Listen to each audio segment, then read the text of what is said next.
Audio کہانی خلاف توقع، تحریر و آواز عظمیٰ احمد۔ پچھلے دنوں میری طبیعت کوئی ٹھیک نہیں تھی، جیسے بلڈ پریشر ڈاؤن تھا۔ جبھی تو آنکھیں بند ہوئی جا رہی تھی اور میں کل سے سوئی ہی چلی جا رہی تھی۔ میں نے سوچا کیوں نہ قریبی کلینک پر جاؤں، کچھ تو مسئلہ حل ہوگا۔ ایک تو ایم اے کے بعد اب میں فری تھی، پھر دن بھر کے کام اور بور ہونا الگ مصیبت تھا۔ شام میں چائے کے بعد میں کلینک چل دی۔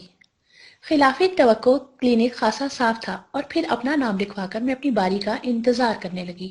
کافی دیر بعد میرا نام پکارا گیا، ثنا، اور میں ہینڈ بیگ لیے اپنی سیٹ سے اٹھ کھڑی ہوئی، دروازہ کھول کر اندر آنے کی اجازت مانگی۔ اوف مائی گاڈ، ڈاکٹر تو خاصے پیارے سے تھے۔ خیر میں نے آنے کی وجہ بیان کی۔ ڈاکٹر صاحب چکر آ رہے ہیں اور نیند ختم نہیں ہوتی، نکاہت سی ہے۔ میں ایک ہی سانس میں سب بولے گئی۔ جی اصل میں موسم بدل رہا ہے، ایسا ہو جاتا ہے۔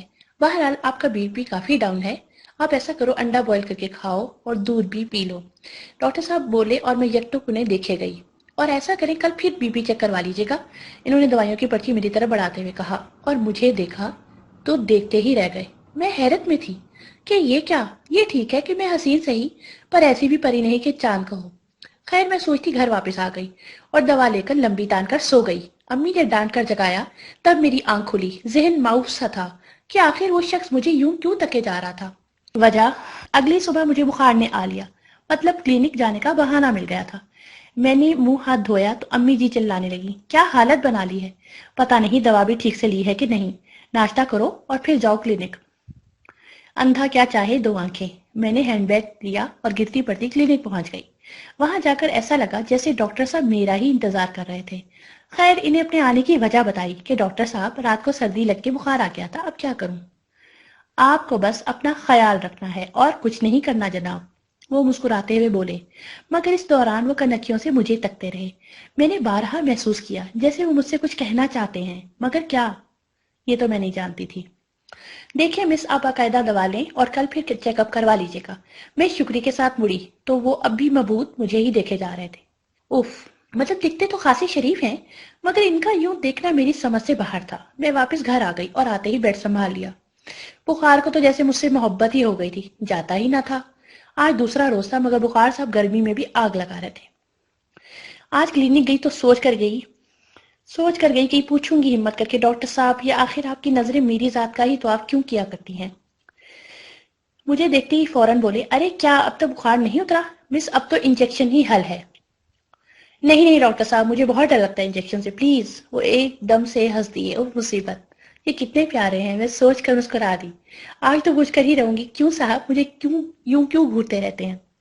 میں یہ سوچتے ان کے روم میں آ گئی اور آتے ہی انہوں نے میرے منہ میں تھرمامیٹر دبا دیا۔ ارے آپ کو تو 102 بخار ہے، اب اینٹی بایوٹک ضروری ہے انجیکشن کی صورت میں۔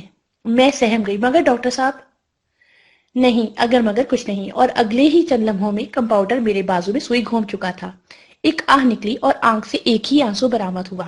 بات سنیں پلیز، میں ایک بات پوچھنا چاہ رہی تھی، میں نے ہمت جمع کرتے ہوئے کہا۔ جی فرمائیے، وہ مؤدب لہجے میں بولے۔ وہ بات یہ ہے کہ بس یہ پوچھنا چاہ رہی تھی، میں ہچکچائی۔ جی میں سن رہا ہوں، وہ مجھے یوں بوکلاتا دیکھ کر بولے، یہ آپ مجھے یوں گھورتے کیوں رہتے ہیں؟ بس یہی پوچھنا تھا مجھے۔ میں نے جیسے لفظ ان کی طرف اچھال کر خود کو پرسکون کر لیا تھا۔ انہوں نے گلا کنکارا اور گویا ہوئے، وہ اصل میں بات کچھ اس طرح سے ہے کہ میری والدہ ہو آپ جیسی تھی شکل و صورت میں، مگر اب وہ حیات نہیں۔ میں آپ کی شکل میں ان کو ڈھونڈتا ہوں، آپ کا بولنے کا انداز، شکل و صورت میری والدہ جیسی ہے۔ آپ کو دیکھ کر میں نے یاد کیا کرتا ہوں بس، اور کچھ بھی نہیں۔ میں جہاں بیٹھی تھی وہیں سن ہو کر رہ گئی تھی، یوں لگا جیسے پتھر کسی ہو گئی ہوں۔ کبھی کبھی انسان جو سوچ رہا ہوتا ہے ویسا ہوتا نہیں، خلاف توقع اس کے برعکس بلکہ انہونی ہو جاتی ہے۔